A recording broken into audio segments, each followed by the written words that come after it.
Good morning, dear student. As you know that I am Professor Devendra Singh Mehra from the Department of Electronics and Communication Engineering, SISTEC Ratibad, Bhopal. Student, today we are going to understand topic 6 of Unit 1, that is the handoff mechanism and the cell splitting. Okay, student. But before we start the today's lecture, we should once recap the content which we have studied in the last lecture. Okay, students. So in the lecture 5th, that was the last lecture in the unit 1. So in that lecture we have understand about the co-channel interference reduction factor. Okay, student. So just once recap this particular co-channel interference reduction, then we will see the next topic, that is handoff mechanism and cell splitting. Okay, student.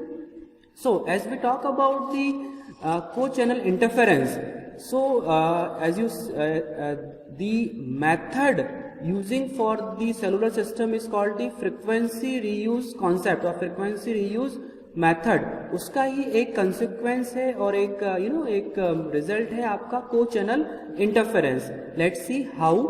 Okay, students. So with the help of this diagram, you can see there are cells are repeatedly used. Okay. So in that particular cluster, you are seeing in this diagram there is 7 cell pattern.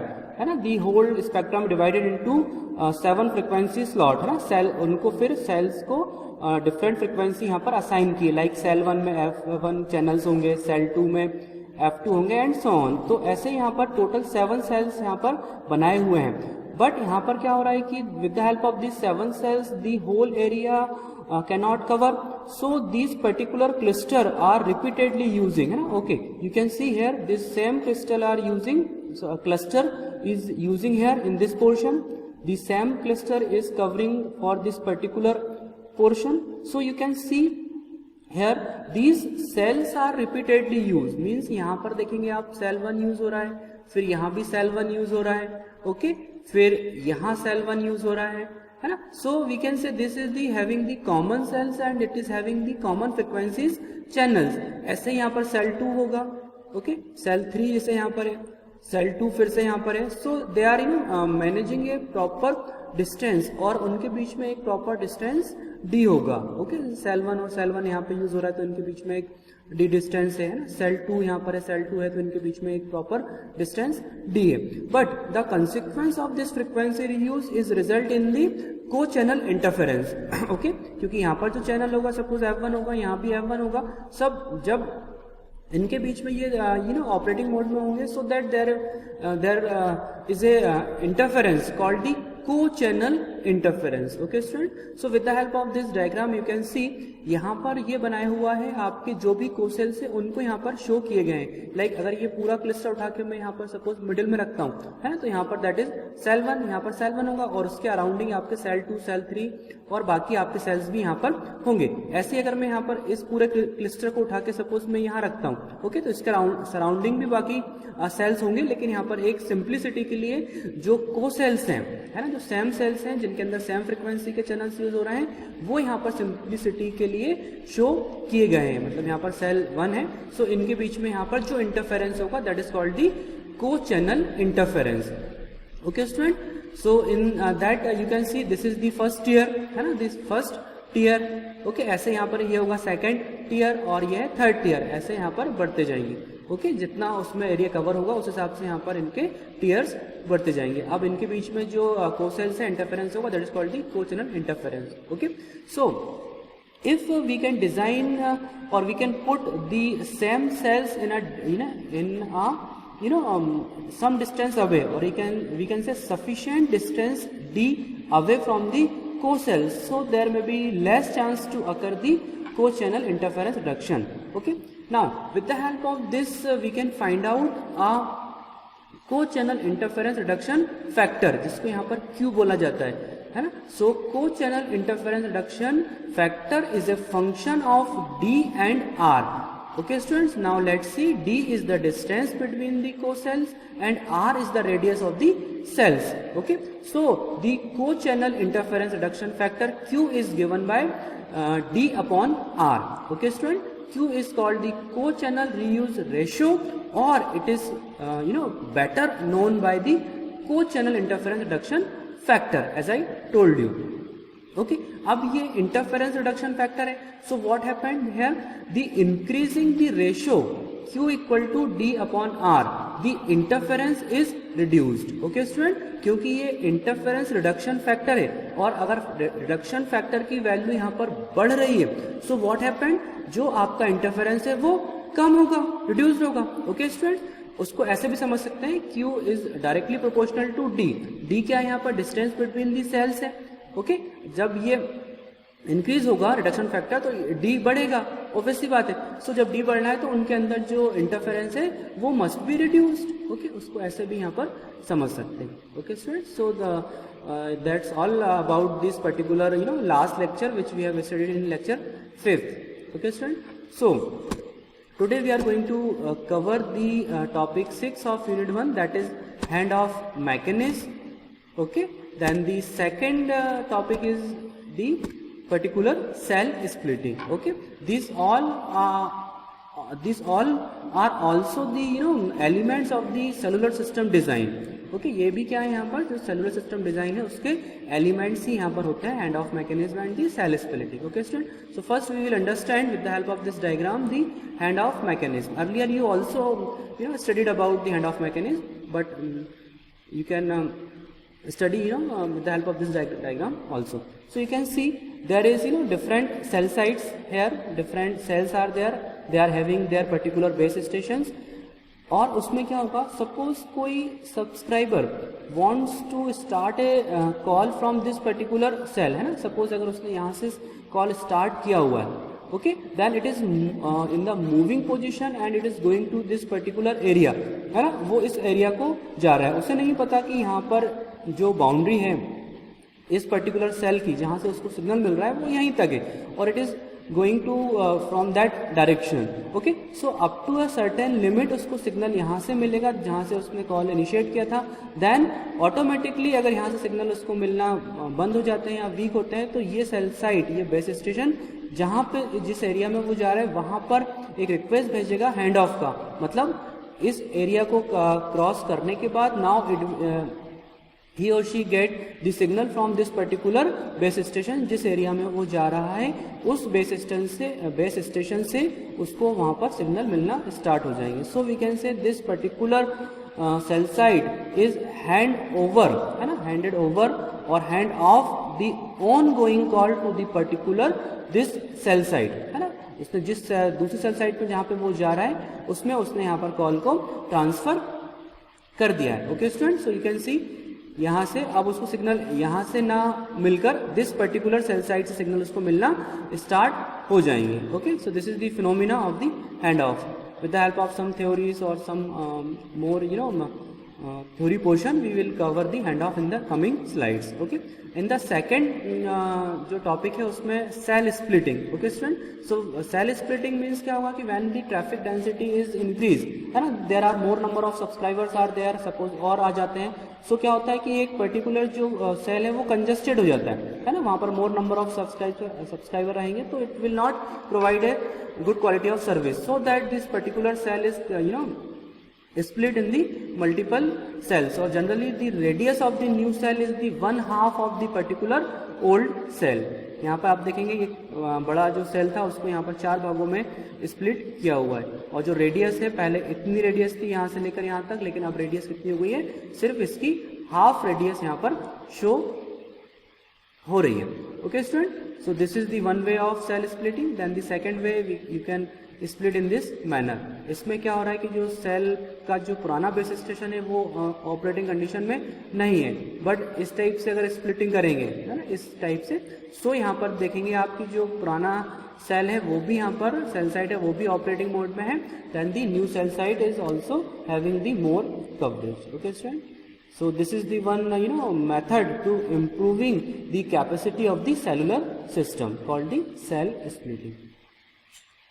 So let's start with the handoff mechanism. Okay student, so handoff is the process of transferring an ongoing active call from one cell to another as the mobile unit moves through the coverage area of the cell. Okay student, जैसा कि मैंने पहले बताया, that is the process on the ongoing call, कि when the particular subscriber is going to from one cell to the another cell, then the signals from the cell 1 is going to be weak there, so the coverage is not proper on that particular from the particular cell, and this he is also going to the particular upcoming areas, so वहाँ से signal उसको strong मिलना start हो जाते हैं, so that the particular cell site जहाँ पे उसने कॉल इनिशिएट किया था, it can be hand off the call to the particular new cell area or the new cell site.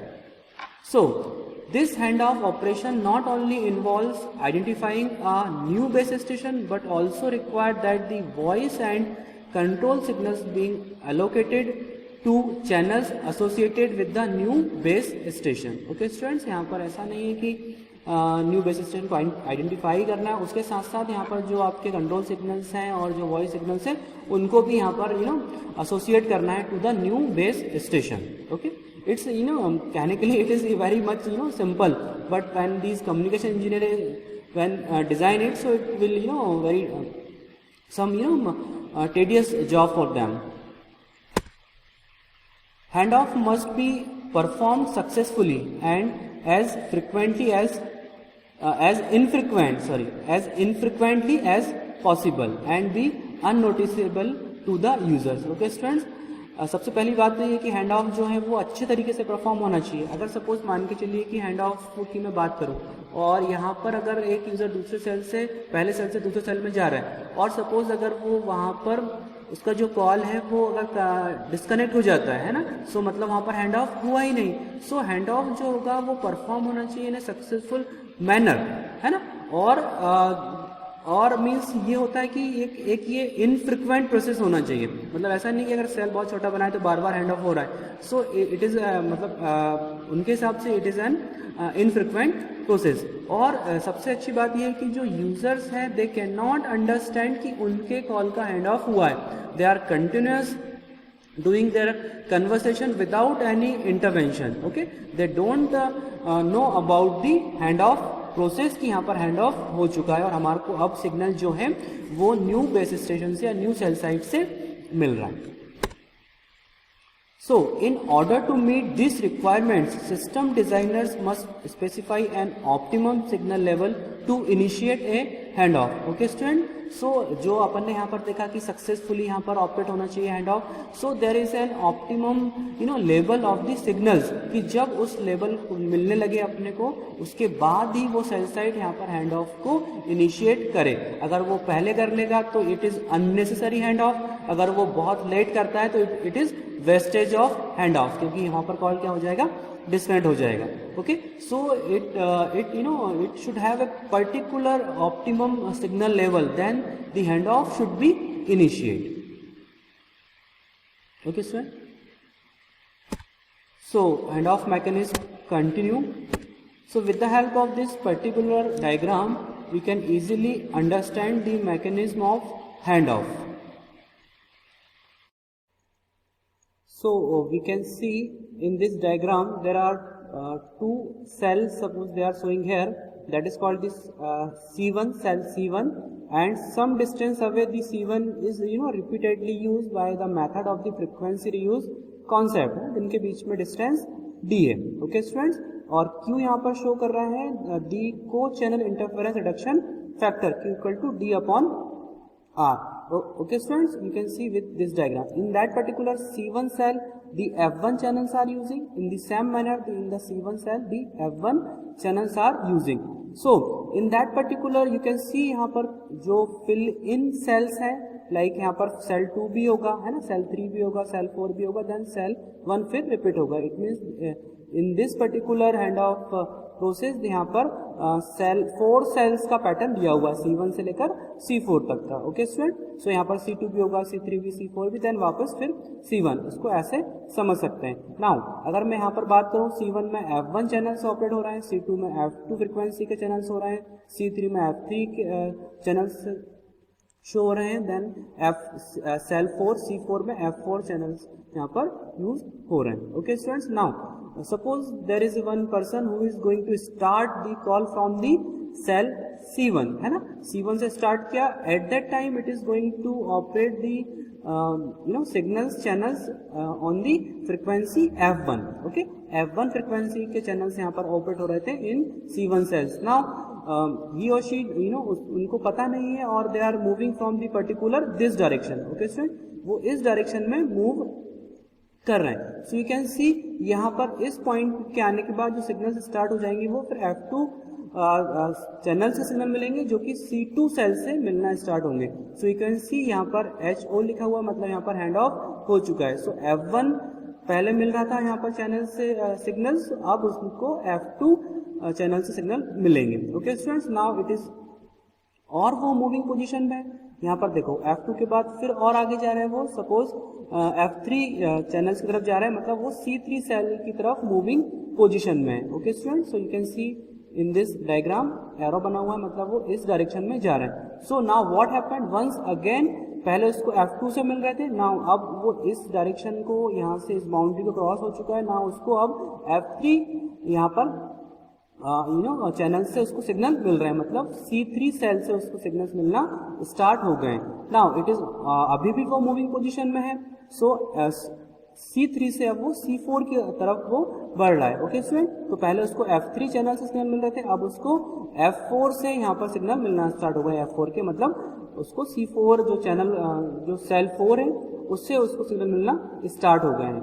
Okay, now वापस वो फिर यहाँ से फिर इस सेल में मूव कर रहा है, तो फिर उसको F4 से फिर वापस उसको F1 फ्रीक्वेंसी के सिग्नल्स मिलना स्टार्ट हो गए हैं. तो मतलब यहाँ पर हैंड ऑफ हुआ है और इसका यूजर को जरा भी पता नहीं चला है कि मेरे साथ ऐसी प्रोसेस हुई है या मेरे साथ इतनी बार यहाँ पर हैंड ऑफ हुआ है.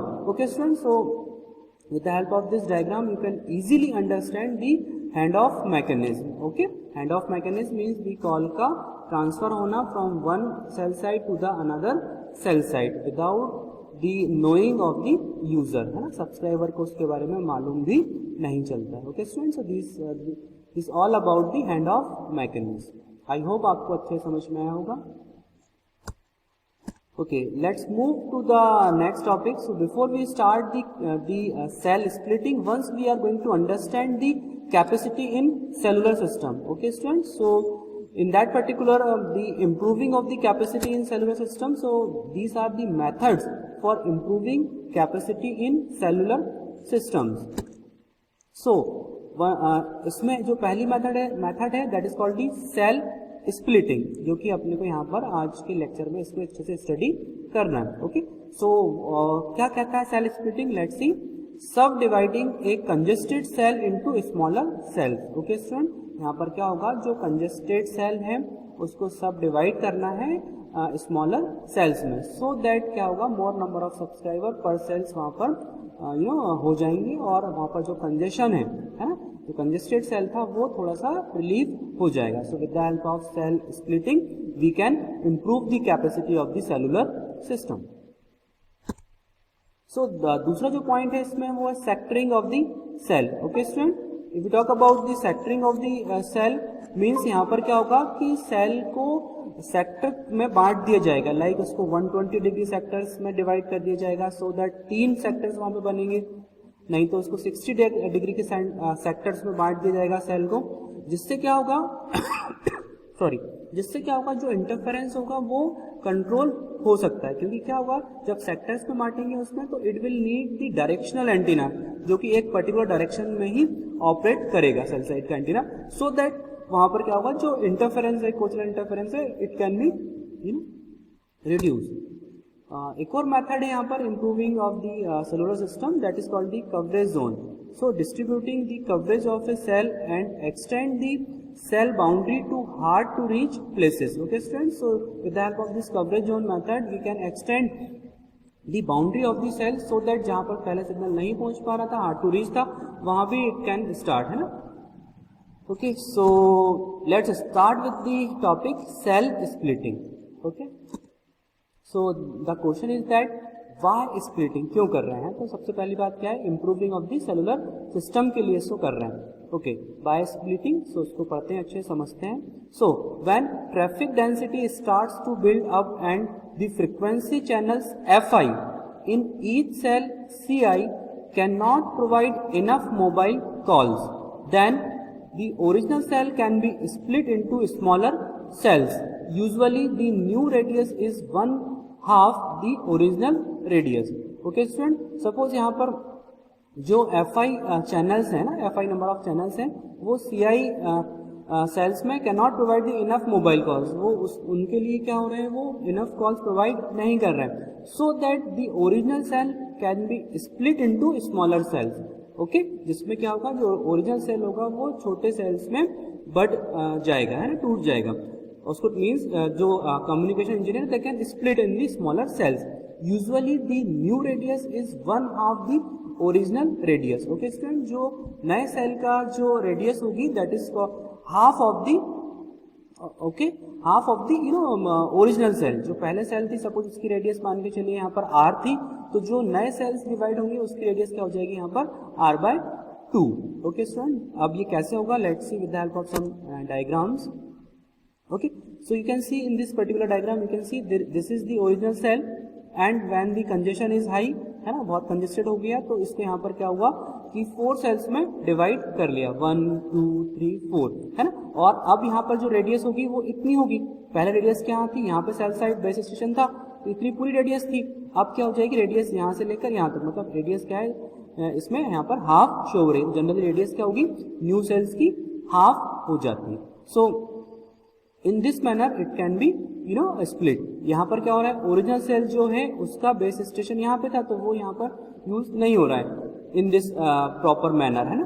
तो यहाँ पर क्या होगा कि इसका जो बेस स्टेशन है वो यहाँ से होगा, है ना, इसका यहाँ पर, इसका यहाँ पर, and so on.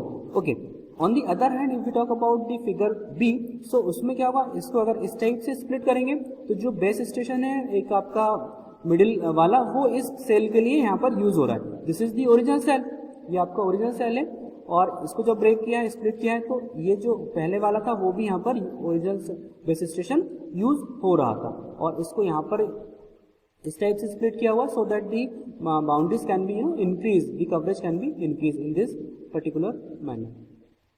So let's move to the next slide. Okay, so cell splitting is continue. So we can say new cell radius equal to old cell radius divided by 2. Okay student, जैसा कि अपने को मालूम है, पहले ही अपन ये पढ़ चुके हैं कि जो नई रेडियस होगी वो क्या होगी, पहले वाले की आधी होगी, है ना, old cell radius divide by 2. Then if you talk about the new cell area, so यहाँ पर क्या हो जाएगा, new cell area old cell area divide by 4.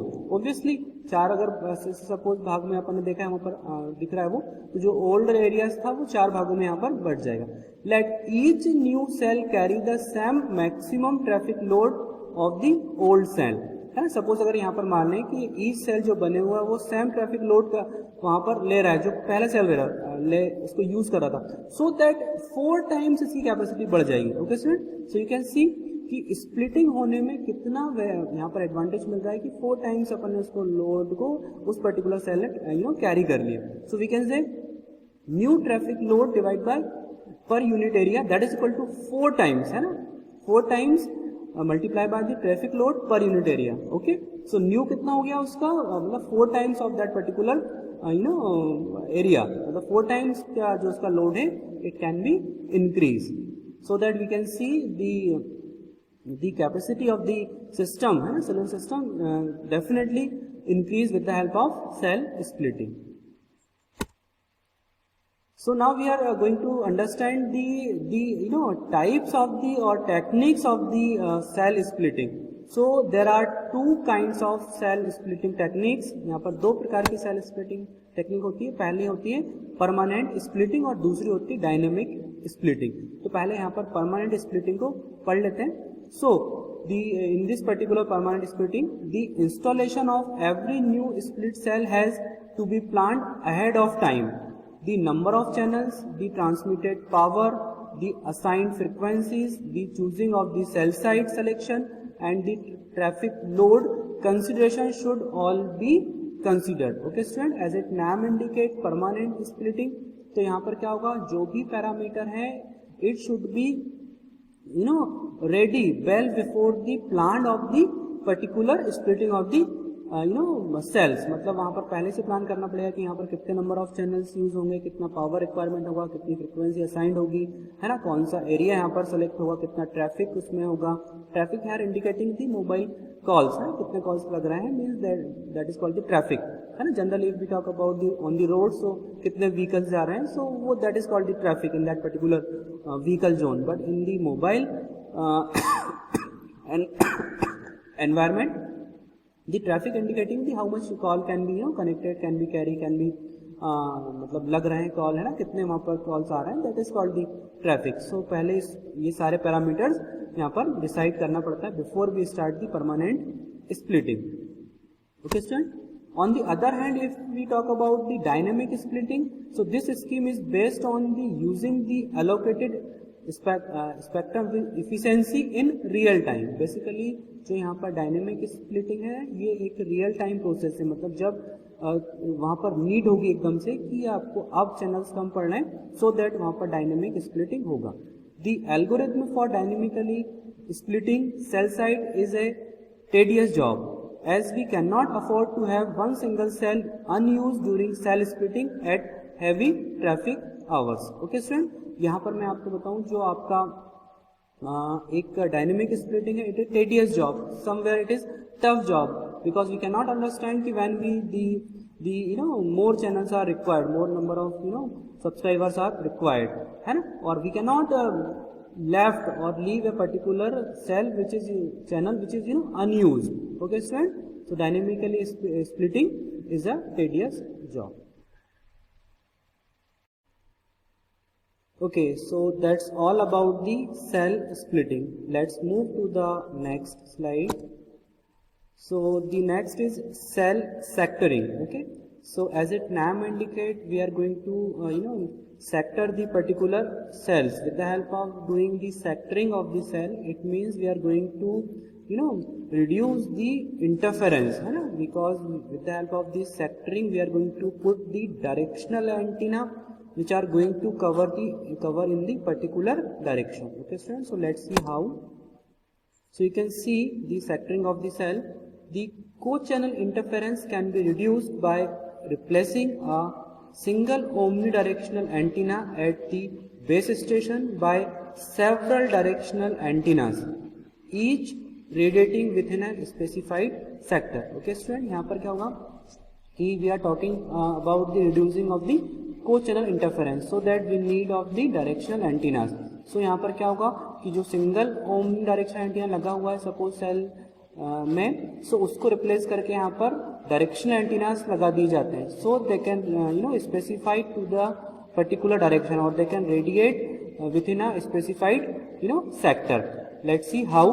So you can see if there we are doing the 3 sectors of a particular cell, or we can say 120 degree sectoring. so उसमें क्या होता है, यहाँ पर जो बड़ा सेल है उसको यहाँ पर 3 सेक्टर्स उसके बना दिए हैं. इट मीन्स यहाँ पर जो डायरेक्शन एंटीना होगा वो इस डायरेक्शन को कवर करेगा, है ना. सेक्टर 1 को 120 डिग्री का डायरेक्शनल एंटीना होगा. सेम मैनर में यहाँ पर 120 डिग्री में इसमें सेक्टर 2 में कवर करेगा जो कि इस डायरेक्शन को कवर करेगा, and so on. Okay student, so this is called the cell sectoring. Similar manner if we are doing the 6 sector, so we need the 60 degree sectoring, or we need a directional antenna which is going to cover the particular 60 direction. okay, तो वो 6 direction में उसको cover करेगा. Means यहाँ पर होगा तो इसके लिए इस डायरेक्शन के लिए 1 direction antenna, then the second direction antenna which is going to cover this particular sector 2, and so on till 6 sector. Okay students, so there need of the 60 degree direction antenna. Okay, so this technique of improving system performance by using directional antennas is called sectoring. Okay, so our cell is normally partitioned into 3 120 degree sectors or 6 60 degree sectors. Okay students, as I told you earlier, if we do there are 2 methods of the partition for the sectoring. First is 3 120 degree sectors or 6 60 degree sectors. उसके according वहां पर फिर directional antennas की need होगी जिससे को channel interference होगा वो can be reduce. Okay students, so this all about this particular cell splitting. Okay, so that's all for the today's lecture. Let's summarize the content which we have studied in today's lecture. So let's summarize it. So first we have understand about the handoff mechanism. पहले handoff mechanism पढ़ा, वो क्या होता है यहाँ पर. We can see there is a particular subscriber which is going to this cell to this cell. Okay, so the call can be transferred from this particular base station to this particular base station. Okay, यहाँ पर क्या हुआ, hand off हुआ, hand over हुआ call इस cell से इस base station से इस base station को. That is called the hand off mechanism. Okay students, we have studied in this particular lecture. Okay, the second portion is called the cell splitting. Basically the need of the cell splitting is the improving the cellular system capacity, है ना. System की capacity को improve करने के लिए, बढ़ाने के लिए यहाँ पर सेल स्प्लिटिंग की नीड होगी, है ना. सपोज कोई सेल कंजेस्टेड हो रहा है तो वहां पर क्या होगा, वो छोटे सेल्स में डिवाइड हो जाएगा. You can see in this particular diagram, यहाँ पर ये बड़ा सेल है और इसमें कंजेस्टेड हुआ, so that it can be split into 4 times और 4 सेल्स. जो न्यू रेडियस होगी वो क्या होगी, 1/2 of the old radius. Okay student, so this is the second method of the cell splitting. In this way it is also split the cell. Okay students, so that's all about the today's lecture. So thank you and have a nice day.